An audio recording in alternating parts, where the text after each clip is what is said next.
It was a strange story that ran into a few years ago. That time I had to take an urgent leave of absence to visit my mother. My parents lived in the countryside, only I went to the city to work. It took me more than a few hours to drive home from work. My parents were old, so I was worried about their health. After my mother's health improved, I decided to drive back to the city for the night. My parents were worried and wanted me to wait until early the morning to go, but I couldn't wait. I just went back to my hometown to check on my mother's health. I couldn't stay long because I had work to do. I explained that I had taken a quick leave and put aside all unfinished work. I need to go to a meeting early tomorrow morning, so I would be late if I stayed. My parents also understood that my work had many difficulties because working in a big city was not easy, especially for those with not excellent qualifications like me. So they just told me to be careful on the road and said goodbye to me. I drove for a bit more and then came out of the village road. The houses on the street were also sparse. Only trees and dirt roads remained. There were no streetlights. If I didn't drive carefully, I would get into a traffic accident. I didn't remember exactly, but I must have driven more than 10 kilometers and finally got off the dirt road. Ahead was the highway. Follow this highway, keep going straight, and I would reach the city. No need to turn anywhere else. While running, I was a little sleepy when suddenly I panicked because I saw a woman lying in front of me on the side of the road. She seemed to be seriously injured. When the headlights of the car came on, I could see even more clearly. Her clothes were torn. There were bright red bloodstains around her body. It looked like she was a victim of a collision or some pillage. I was wondering if I should stop or not. I pushed the wheel to pull over, but then changed my mind because this part often happened in many looting scenes. I need to be very vigilant. The road from a house to the highway was very rough. Because it was a village road, there were almost no houses around with lights on.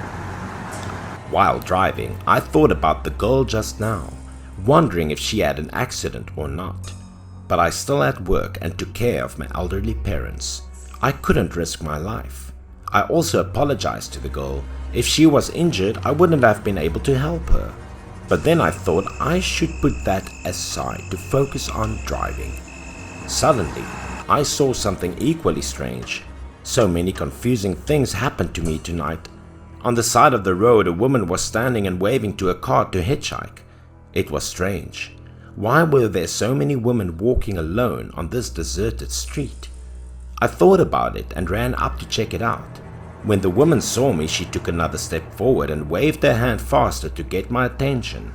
I also looked at her as very pretty and gentle, not like the robber type. However, I was still confused. I couldn't let my guard down. I did not stop the car completely, but slowly walked close to the side of the road and looked around carefully. The two sides of the road were completely empty. There were no trees to cover, so it was easy to see that there were no other people besides her, so there certainly wouldn't be bandits hiding to rob me. Seeing that, I felt reassured that I stopped the car completely, then called the girl to get in the car. She very happily ran over and thanked me non-stop, making me a little shy. Then she got into the car. I politely greeted her. I also did not forget to ask why she was standing in the middle of the road at late last night, because there were very few houses. She looked at me with a gentle expression and said that she had hitchhiked an acquaintance who came here to catch the bus back to the city to go to school, but was late for the last bus. She had been standing here since afternoon, but no one was willing to help, so she was lucky to meet me. After talking for a while, we were also silent. I also focused on driving. We needed to return to the city early in the morning, so we had to take advantage. At this point, I thought I had run for about an hour, but strangely the surroundings were still familiar to the eyes. I looked out the window to confirm my thoughts. It was still the highway, and the side of the road was a dry field without any trees, exactly like the road where I saw the girl had an accident just now. I clearly remembered that from the place where I met this woman, It only took about an hour to get off the highway and into the residential area, but today was strange. While I was thinking and looking out the window, I had to startle in horror when I turned to the side. Right in front of my eyes was the girl who had the accident earlier. She was still lying on the ground, so it turned out that I was running in a big circle and went back to her place. Too scared, I stepped on the gas and accelerated. I thought I had met a ghost, and that girl was a ghost. At this time, the woman sitting next to me asked me why I didn't help the person in the accident but ran away like that. I didn't say anything, just ran as fast as I could. The woman in my car saw too, so that girl was not a ghost. But no matter how much I tried to run, the scenery around me didn't change. Even though it was very dark, I could still clearly know that I was running in a big circle. At this point, I was so scared. Although I had driven for more than half an hour, the girl who had an accident still appeared in front of my eyes once again. I felt like I was lost in a big maze. Suddenly, a voice came from beside me, but it sounded like it was coming from underground. The voice belonged to the girl sitting next to me. She was blaming me for leaving the victim like that. That voice made me jump. I glanced over and saw the woman's pale face, sharp eyes, and angry expression. That thing scared me. I couldn't look at her anymore. I knew that she was not human anymore, but I still tried to explain that I still had a job and a family. There were countless robberies on the stretch of road, so I had to choose to ignore it. After that, a sudden silence also worried me. I sneaked a glance in the woman's direction to see if it was human or ghost after all. However, before I had time to see her figure clearly, the girl grabbed the steering wheel and held into my ear to force me to turn around. The sudden attack made me lose control of the wheel. The car lost control and I hit the wheel, then ran straight into the side of the road. I also didn't know where the car hit. My head also hit the steering wheel painfully, so when the car stopped, I could only rub my head without having time to look around. After waking up, I looked over to the passenger seat, but the girl from earlier was gone. I was sure I had met a ghost. I got out of the car to check my surroundings, to see how far I had run. This road was too dark.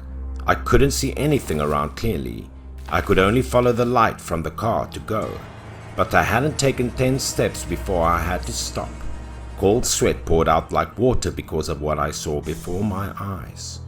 A little more than 3 meters from my car was a deep precipice, dark below with no bottom visible.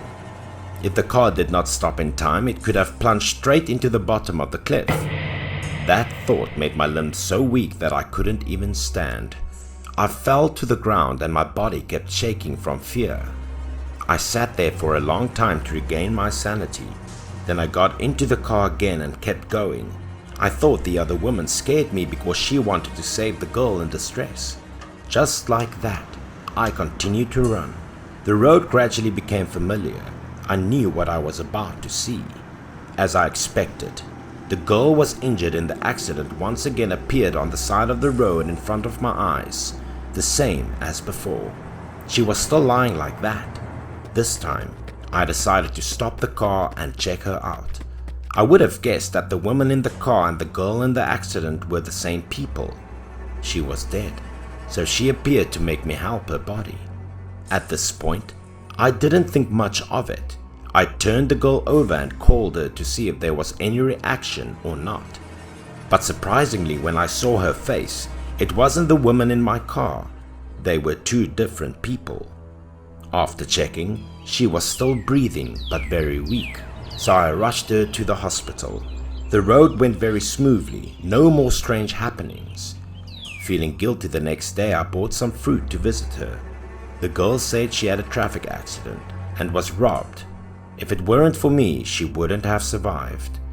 But I was very guilty because I had no intention of helping her in the first place. As for that strange woman, I didn't know why she did that.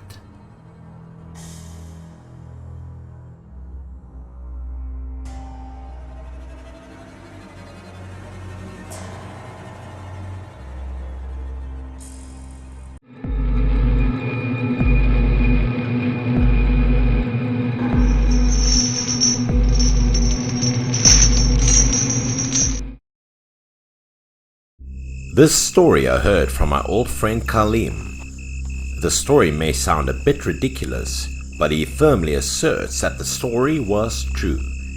At that time, Kaleem was unemployed and was thinking of opening a small restaurant. That day, while Kaleem was taking a walk, he suddenly discovered a small alley with glimmering yellow lights. Kaleem decided to go inside to take a look and discover a small restaurant. It looked old and had only one sign in front. Curious, Kaleem went inside to check it out. Different from the old appearance, the inside was extremely busy. Many people were also eating here. So Kaleem came to the table and ordered a few dishes. They seemed to be the signature dish of the restaurant. Among them was the sweet and sour young ribs of the restaurant. Just taking the first bite, Kaleem was extremely surprised by the special taste of ribs. Tender ribs melt in his mouth, sweet and sour spices were tasty. After eating and drinking, Kaleem thought that the bill would be high because these dishes were delicious and plentiful, and Kaleem also ordered quite a few. But when the owner brought the bill, he was surprised because the price was very cheap. So, from then on, Kaleem used to come to this restaurant every day. Kaleem also noticed whenever he went to the restaurant, Kaleem saw many regular customers like him.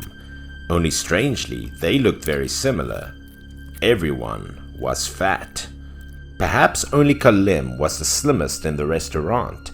Because he often came to eat, the restaurant's owner also greeted him. The owner of the restaurant was also chubby. That day, Kaleem also came up and ordered the restaurant's signature ribs. It seemed that Kaleem also gradually became addicted to this dish without knowing it. The owner's wife also greeted Kaleem and asked if the meal was good or not. In his mind at that time, Kaleem also began to have ideas for his restaurant. Kaleem suddenly told the owner's wife that this dish was so delicious it would be a waste to sell it in this cramped alley. So Kaleem wanted to buy the dish's recipe. He also made it clear to the owner that he just bought it under the form of a franchise, not intending to appropriate this recipe. The owner's wife immediately expressed displeasure. She said that the whole family, young and old, relied on this restaurant. If the recipe was spread like that, it would no longer be exclusive and the number of customers would no longer be the only one here, which would affect the restaurant's revenue. As soon as he heard that, Kaleem immediately stood up, holding his stomach with one hand, showing a painful expression, and told the restaurant's owner's wife that his stomach was suddenly very painful. He asked her to pack the leftovers on the table to take home. Because Kaleem knew that this restaurant only sold food at the restaurant, not takeaway, Kaleem could only say that he had a severe stomach ache. Seeing that, the owner's wife did not say anything, hurriedly went to find a box to pack for Kaleem to bring home. As soon as she turned away, Kaleem revealed a proud smile because he had accomplished his plan. A few minutes later, the owner's wife also packed all the food for Kaleem and even wished him a good meal. Kaleem also acted as normal, as if he had a stomach ache, not like he was pretending. But as soon as he left the restaurant, Kaleem immediately took out his phone and called an acquaintance. That person was a friend of Kaleem and was working in the food industry, so he was very experienced. It turned out that Kaleem wanted to ask that friend to help him taste the dish to find out what the ingredients for the sweet and sour ribs were and would use the recipe for Kaleem's restaurant. Although Kaleem's friend was an experienced person in the culinary industry, after tasting it, he was also very thoughtful because the ingredients were not too difficult, but the type of meat to make it, he couldn't know. After that, Kaleem's friend began to try cooking again according to what he felt, but no matter how many times he made it, he still couldn't get the taste out. The two also discussed a lot with each other, not understanding why. Kaleem's friend also said that the type of meat used in the preparation was important. If he couldn't find the right kind, he couldn't make the right taste of that restaurant. so his friend had to give up and say goodbye to Khalim. Feeling frustrated in his body, Khalim also went out for a walk, thinking about those ribs as he walked. Khalim still couldn't understand that his friend, an experienced chef, couldn't guess what kind of meat it was. So lost in thought, Khalim wandered around the alleys from afternoon until late at night without realizing it. The surrounding streets and houses also began to lit up. Reshaping, Khalim found himself coming to a small alley with no street lights and deserted. Struggling to turn back, Khalim suddenly tripped on something on the ground, causing him to fall forward. The fall made Khalim's whole body dirty. His face also hit the ground, causing him pain. Khalim rubbed his face with his hand, then glanced behind him to see what he had tripped on. As soon as Khalim looked back, he saw a man sitting on the ground with torn clothes. It seemed Khalim tripped on that person's foot and fell like that. Closer, Khalim saw that it was the man about Khalim's age. He appeared to be homeless. Khalim felt that being unemployed like him was a bad thing, but there were still people in worse situations than him. Khalim felt very pitiful, so he went to ask the friend. The man did not respond to a word of Khalim, but immediately closed his eyes and fell asleep when Khalim approached to talk. Khalim felt a little strange and sad because his greeting was not answered, but thinking for a moment, he did not mind anymore. Khalim thought that maybe he was tired. It was so cold, and his clothes were all torn. Therefore, Khalim took off his coat and put it on him, hoping to help the man. After that, Khalim quickly returned because it was getting darker and colder. He did not know where he was, and the road was strange. Walking for a while, suddenly Khalim saw ahead of him an empty field, overgrown with grass, and the scary thing was that all around were tombstones. Amid those tombstones, Khalim glimpsed two figures digging for something stealthily. Seeing this, Khalim also quickly retreated. He intended to run away because if two people were doing stealthy things, it might be a bad thing. If he was discovered, Khalim could be in trouble, but inadvertently Khalim stepped on a dry branch. That immediately attracted the attention of those two figures. Under the dim moonlight, the figures of those two people also appeared. They were the owner of the other restaurant and his wife. But Khalim did not have time to see their faces clearly, and when he heard them ask, he panicked and ran away. Seeing no one chasing, Khalim was somewhat relieved but still closed his eyes and ran, just wanting to get out of this dark alley as quickly as possible. Running away from there, Khalim was calmer and more secure. He slowed down to rest. Khalim must have started to feel hungry due to putting all his strength into running, so unknowingly Khalim went to the other restaurant without knowing that danger awaited him there. Entering the restaurant, Khalim still ordered his familiar ribs. The owner's wife still came out to greet him as usual. Khalim was completely oblivious, so he was still greeting her. But unlike every other day, her smile became evil. She even said weird things like this would be Khalim's last meal. When she left, and Khalim also began to feel strange, but he was originally unable to see the faces of the other two shadows, so he didn't know anything and continued to eat because he was too hungry. As soon as Khalim took his chopsticks to eat, the owner's wife also began to approach and stand behind him. While Khalim didn't notice, she took a stick and hit Khalim hard on the back of the head, making him unable to react. Khalim immediately fainted on the dining table. The customers sitting around also did not react to the action of the owner's wife. Khalim didn't know how long he passed out, but when Khalim woke up, he found himself tied to a log. Looking around, Khalim was more surprised because this was the empty land he had just seen at night. Before he could figure out what was happening, Khalim saw the restaurant's owner standing in front of him. The owner's wife said she was supposed to make Khalim fatter, but Khalim saw their secret, so he couldn't let go. The sweet and sour ribs were also in need of new ingredients. the owner's wife said as she licked her lips, very hungry. The husband seemed to be in a hurry. He urged his wife to act quickly so that they could have meat to sell for tonight. Khalim thought he would have to die here. Tears welled up in his eyes. He begged them, but the two of them didn't care at all. Suddenly they stopped. Their bodies were also trembling and looked behind Khalim. They looked scared. Khalim also turned his back to see what made them like this. But that also made Khalim extremely scared because there were a lot of undead with horrible looks coming towards them. These corpses seemed to be the victims of the owner and the wife of the restaurant. They were coming to take revenge on the owner couple. The wife couldn't stand but fell to the ground, and the husband was so scared that he urinated in his pants. Among the corpses, Khalim saw a man wearing his dark coat. These corpses had no intention of harming Khalim, but only rushed to the restaurant owner and his wife. Without thinking much, Khalim took the opportunity to untie the ropes to escape.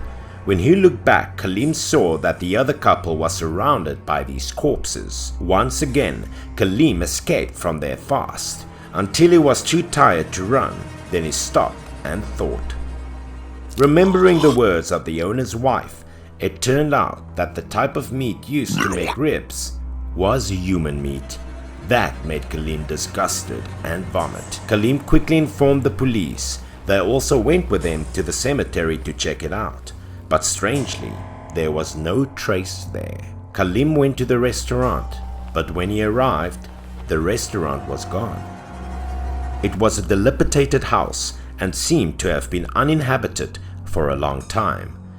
It was so strange that Khalim himself could not explain it. So in the end, was the other couple human or ghost? After that, Khalim did not dare to go to strange places at night anymore. He also opened a small restaurant, but did not dare to include sweet and sour ribs on his menu.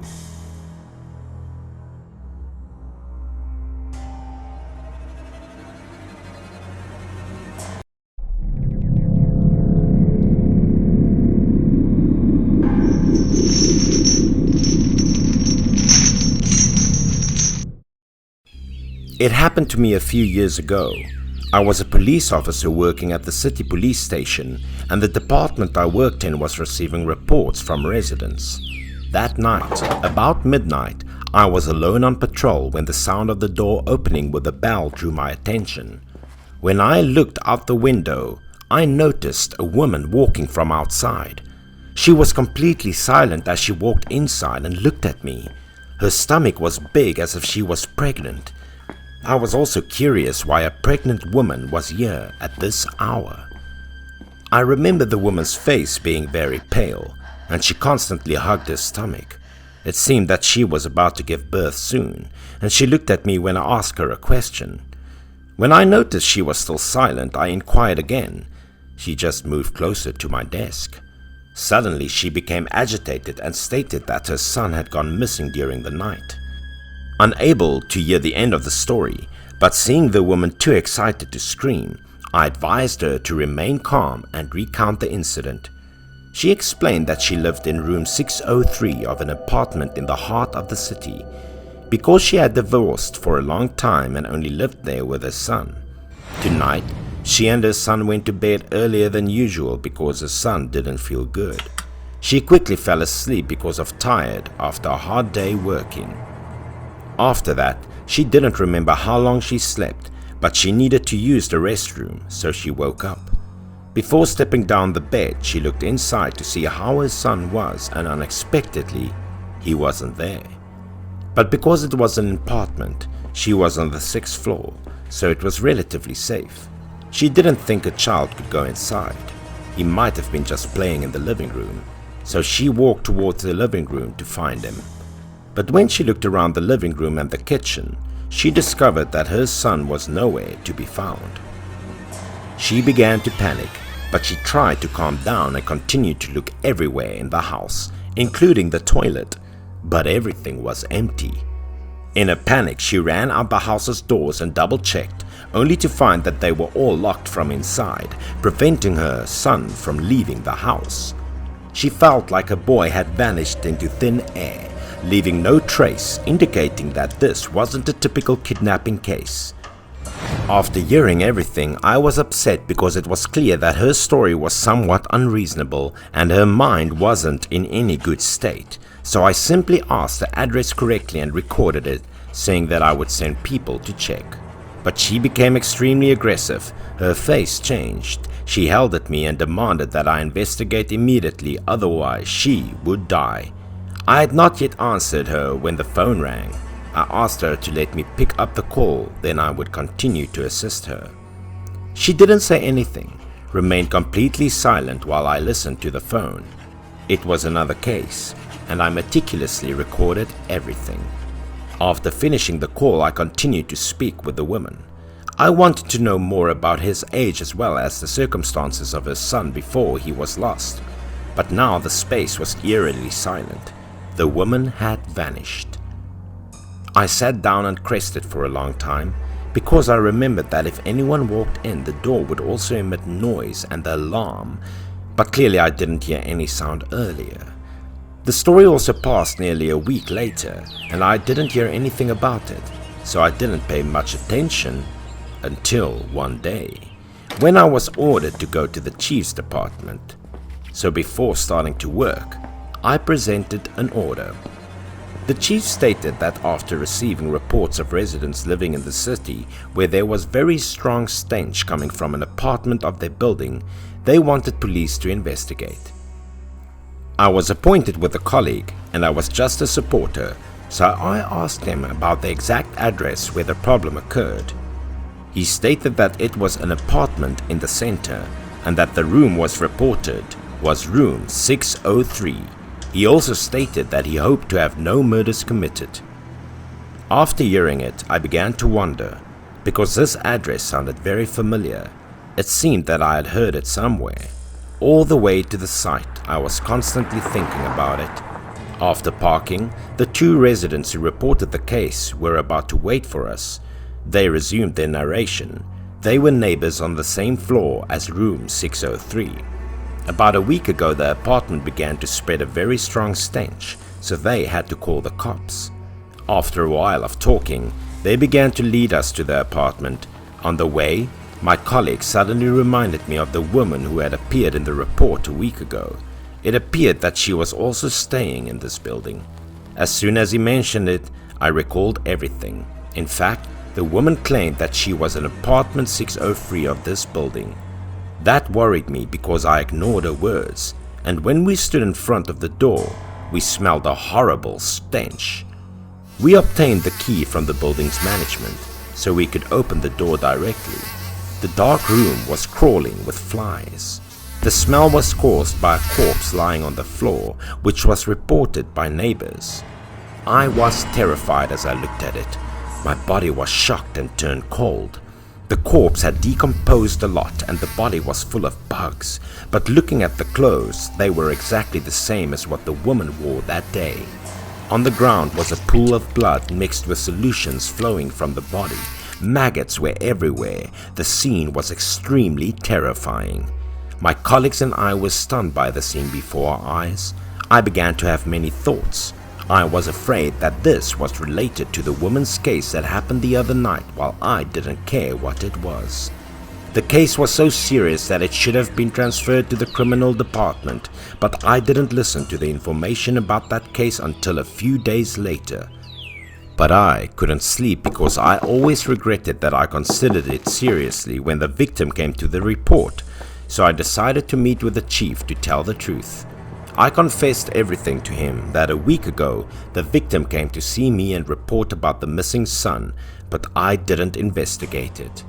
Listening to my report, the chief was shocked, because according to the examination the woman died at least 2 weeks ago and there couldn't have been a chance for her to come to report a week ago. I was so confused after hearing it that my entire body lost strength. Obviously that woman the other night was the body we found and I would most likely be hallucinating. The chief also reassured me that the case had nothing to do with me because she had been unable to go to a report a week ago, so it could have been a mistake. I didn't understand what was going on, but I decided to go see a friend in the criminal department to ask about the situation of the case. I just wanted to know the status of the body and whether or not the murderer had been found. When he heard the story I told, my friend immediately pulled me away because according to a forensic examination, she died in a horrible and cruel manner. According to my friend, the killer tended to take her unborn child, and that child still remained in her stomach. Listening to this, I was even more unexpected. How could you take a child from the stomach of the mother? Unless you slash her stomach to do so. But when I saw the body, her body was still completely intact. What I heard next was extremely evil. It was the murderer who ripped her genitals up to the middle of her stomach in order to extract her child. Because of the heinous nature of the crime, my face turned green and the perpetrator appeared to be a horrible pervert. After that, my friend said goodbye to me so that he could continue his work. I was still so shocked that I couldn't move. Obviously, that night her soul presented to report the case of someone who kidnapped her child, and that image lingered in my mind for the rest of my life. Not long after that, the murderer was apprehended. He was a friend of hers. He had an incurable disease. Then he heard a shaman say that eating an 8-month fetus would cure the sickness, so he did it when he knew the woman was alone. Following that, his crime was sentenced to life imprisonment without mercy.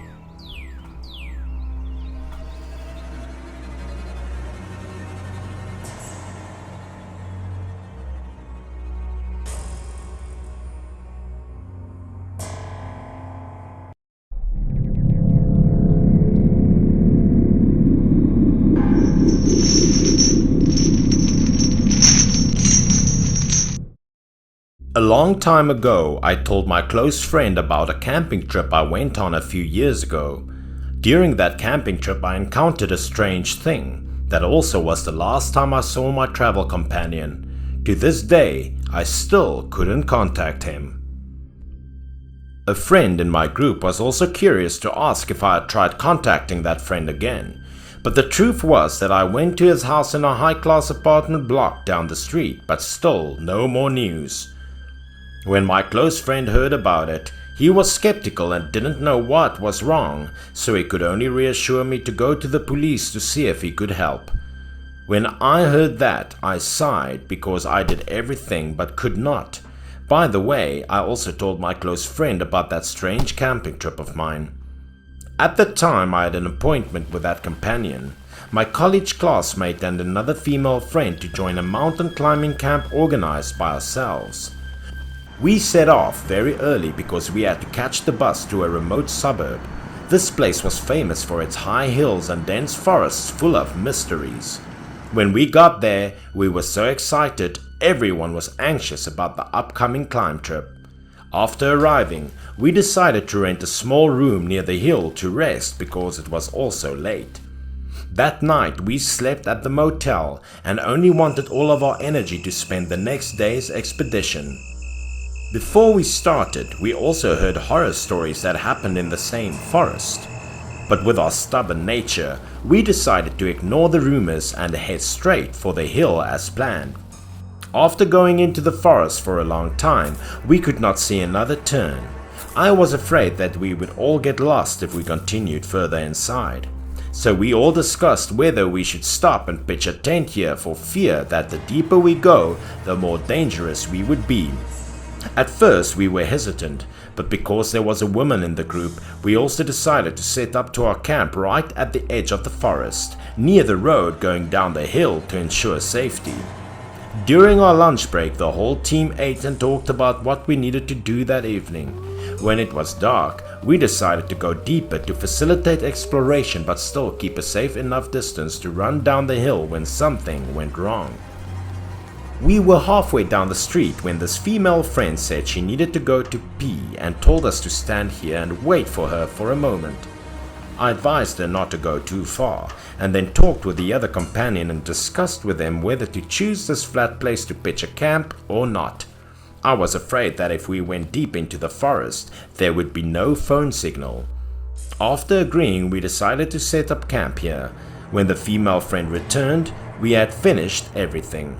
The female friend who saw us from afar rushed over and said that she had encountered a perverted and strange man that surprised the two of us. The female friend said that when she went to pee, she accidentally caught this man standing behind a tree and following her. At first, my companion seemed to not believe her. He thought no one would pass by in such a deep forest. But the female friend kept insisting that a man was following her and pointed towards the deep forest. Then she took us to the place where she saw the man, but when I got there, I only saw a big cliff. At the time, my travel companion thought it would most likely be an interesting experience, so he suggested camping in front of this rock to see who the mysterious man was. But as soon as the sentence ended, a man in his 40s appeared from nowhere with a strange gesture. This man looked at us with a sharp eye and asked who we were and where we came from, and kept saying we had to get out of this forest quickly. Then the female friend in the group confirmed and concluded that this was the man she had met earlier. The strange man heard what we said as an insult to his honor and became very upset. We all blamed him at that time, thinking he was a pervert. My companion always scolded and threatened not to let him come near our camp. After that, we decided to go back to our camp and not care about the strange man anymore. That night we sat in our camp. We casually ate and talked happily. After eating and drinking, we discussed that we would take turns guarding between two men, and my companion volunteered to be the first on duty, and I would go to the camp to sleep first. The other female friend, seeing this, was also embarrassed and said that she would go to the other camp to sleep. After that, we split up, one camp per person, and began to rest. The whole forest sank into the inherent stillness and silence as if nothing had happened. But after sleeping for a while, the female friend in the camp suddenly felt uneasy, so she softly called out to my friend. After receiving no response, she pulled the camp down to check, but no one was outside. At this time, the female friend felt worried, so she ventured out. She went out alone to look for her friend in bewilderment. She followed the old road to see where the other friend was.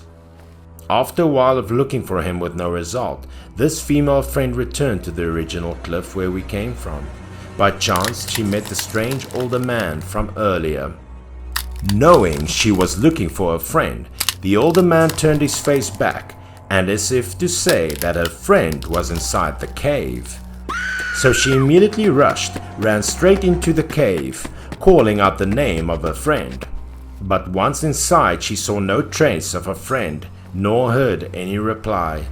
When she was about to turn back, she saw a small light at the end of the road. Curious, she walked over and discovered a mausoleum. There was a shadowy figure there. It was none other than the friend in the group. She didn't know when he came here, but he was busy looking for something. The female friend went to ask questions out of curiosity, only to find out that this male friend accidentally found an ancient tomb. The owner of this tomb must be a person of royal background because there were many precious gold and silver jewels around her body. But strangely, no one knew who this woman was and when she died. The parched flesh of her face still showed no sign of decay. Both of them were very excited when they saw a lot of expensive treasure. Together, each person took away all the possessions in the tomb and put them in their backpack.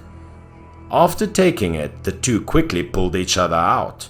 As soon as they came out of the cave, there was strange laughter inside that attracted the attention of both of them. The female friend thought it might be the strange older man's voice. While the two were bewildered, from inside a figure staggered over. When the strange figure came outside, the young couple trembled, not daring to say a word. The strange man from earlier suddenly changed, becoming a twisted corpse with his head turned back. The brave male friend took his flashlight and threw it at the strange man. But the man looked at both of them with bloodshot eyes. His face was as calm as he knew it all. Then he slashed with his hand, causing the flashlight to break in two, then chased after the young couple with an axe. Because they were too scared, the two found a nearby rock cave and went inside to escape. But when they thought they were safe, there were strange sounds behind them. Because the male friend wanted to protect the other female friend, he immediately signaled the female friend to run away just as the man with the axe appeared. He stood close behind the male friend, then raised his sharp iron axe and flashed a devilish smile. The male friend was scared to run away but was held by this man. Then the man used an axe and hit the male friend hard. The female friend witnessed the scene and ran away in panic. When she was running close to the campsite, she accidentally ran into me. As soon as she met me, the female friend hugged her face and burst into tears. After hearing the story, I asked the female friend to turn back to the camp, and I called the police about the incident. In the camp, the female friend was constantly worried about the male friend because he was attacked by the strange older man. After a while, the police showed up, but when I brought the police to the scene of the incident, there was no appearance of a cave. The other man was also found later, but he said it was my friend who attacked him and fainted. To my surprise, this man added that after being beaten by my friend, he no longer knew anything. After telling the story, my friend immediately turned to ask the story. I told him that the male friend had disappeared, but the strange story here did not stop there. This strange man also said that he was trapped in that forest for a very long time until we showed up and informed the police.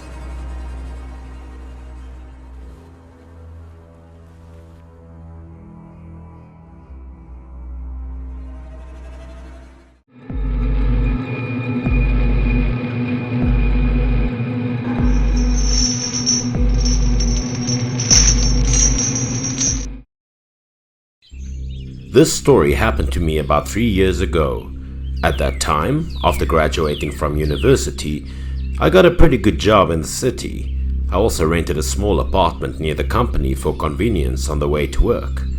Everything was going well until I kept having the same very increasingly terrifying dream. In my dream, I saw myself going to a very dark place, not to see anything around. At that time, in front of me began to appear an extremely attractive white light. During the dream, my body felt very constricted, unable to naturally control as usual. That flash of light began to absorb my body like a powerful storm, making me unable to resist. At first, the dream was not clear, but later it became more and more stressful. Finally, in that light appeared a person whose face was very similar to mine. He had only half of his upper body and one arm that looked very scary. I tried weakly to push him away, but to no avail. He looked at me with dark eyes and a sly smile and said strange words. He wanted me to return this body and would get it soon. I tried to dodge, but he reached out his hand to catch me. My body still couldn't control itself. I kept asking who he was, but all I got in return was his savage laughter. He rushed at me, clung to me, then continued to say that he would take back everything that belonged to him. I panicked and pushed him away with all my might. I was startled to wake up, but the feeling of being held by him remained intact and did not disappear. That feeling was real, not just an ordinary nightmare. Sweat drenched my whole body. This day was the 20th day in a row that I dreamt of that terrifying man. I panicked and screamed in my dream. When I woke up, I was extremely thirsty and had a sore throat. I decided to go to the kitchen to get a drink. The glass of cold water that ran down my throat made my whole body feel a little bit lighter. I started thinking about that dream. Back in bed, I didn't dare to go back to sleep even though it was just past 3 o'clock in the morning. I knew for sure that if I went back to sleep, I would continue to dream. I was afraid that maybe I had some serious illness. That whole night, I couldn't sleep well. As soon as it was morning, I quickly left the house to go to the hospital. I hoped that the doctor would find a way to help me. At the hospital, I signed up for a general checkup of the whole body, and to my surprise, the doctor said that I was completely healthy, without any symptoms of any disease. Then I told the doctor about my dreams. He thought I was having a psychological problem, so he referred to me to a private psychotherapist. I immediately followed that given address to the doctor's house. Thanks to the referral, I didn't need to make an appointment or make an appointment in advance. Inside the house, we sat across from each other. The doctor began to ask me about my situation. I also very seriously told the story that I was having. Then the doctor also gave me a lot of advice. But the following nights, I continued to dream. The scary man chased after me, demanding my body, making it impossible for me to sleep well. I still continued to find a psychiatrist to talk about my problems, but after a few treatments, there was still no improvement, so the doctor had to give up. So I had to go back, thinking about my problem while walking. Maybe I had to accept that.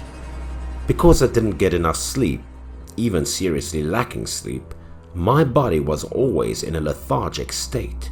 My work was also stagnant, causing my boss to scold me and affect my work a lot. That day, I left with a colleague. I also told him my story because the two of us are also relatively close in the company. After hearing everything, he suggested that I see a shaman. He thought this may be related to spiritual issues, but I thought those people were just scammers.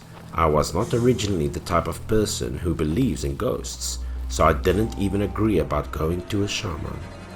That night, I had a dream as soon as I took a nap, but this time it was strange that I could completely control my body and my thoughts. But everything was still the same.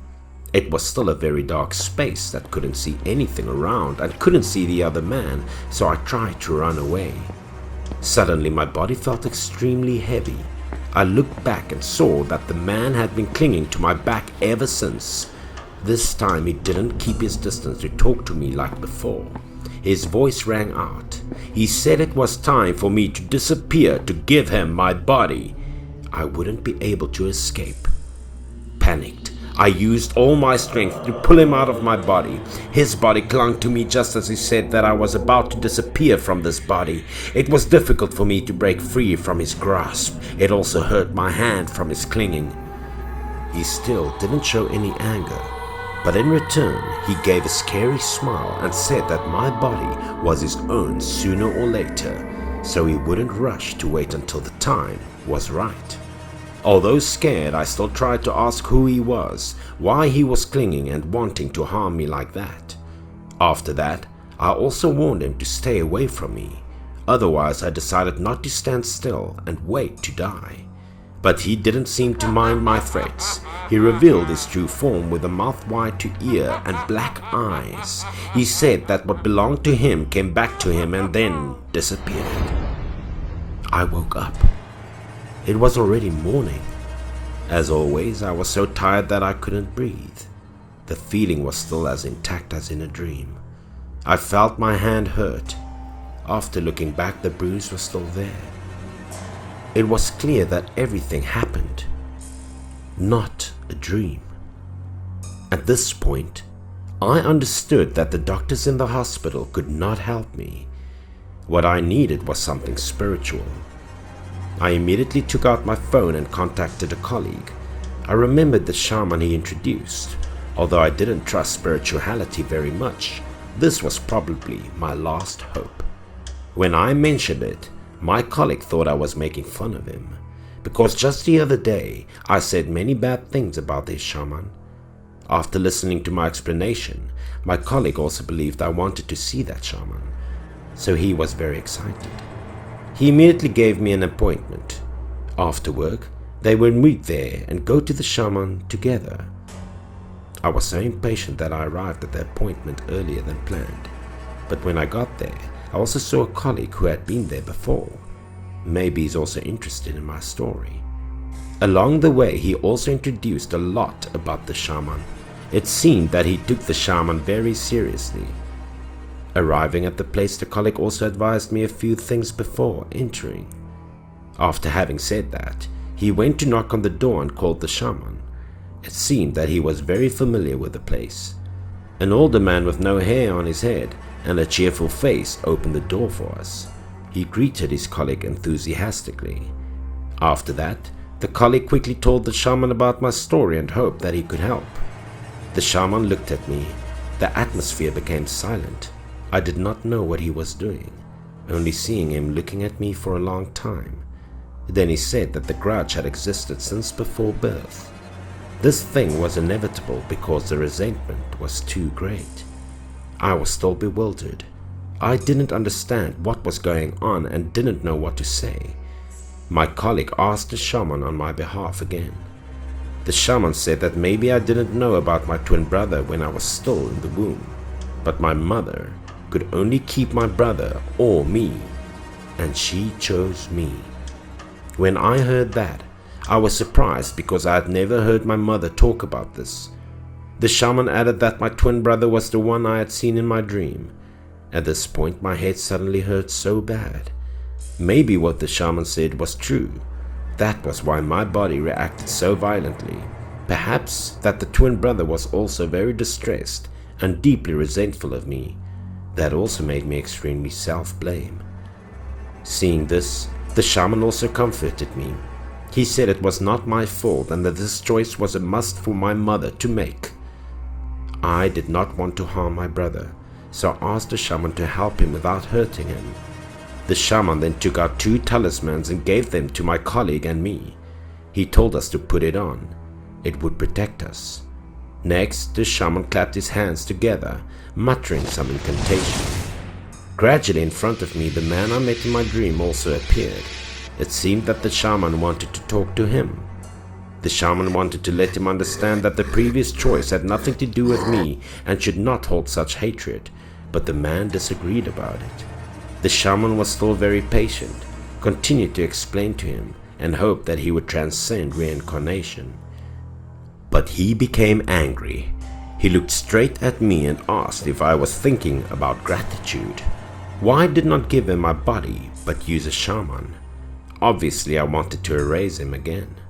His question was so direct that I didn't know how to answer for a moment. In the end, the more he spoke, the angrier he became, and he assumed we wanted to kill him again. So he immediately rushed towards me, wanting to take over my body. Of course, the shaman didn't give him that chance. The shaman flew over and dealt him a blow. His face has become disfigured, very ferocious like evil spirits, not the shape I still saw. He still couldn't figure out what he did wrong. He just wanted to be alive.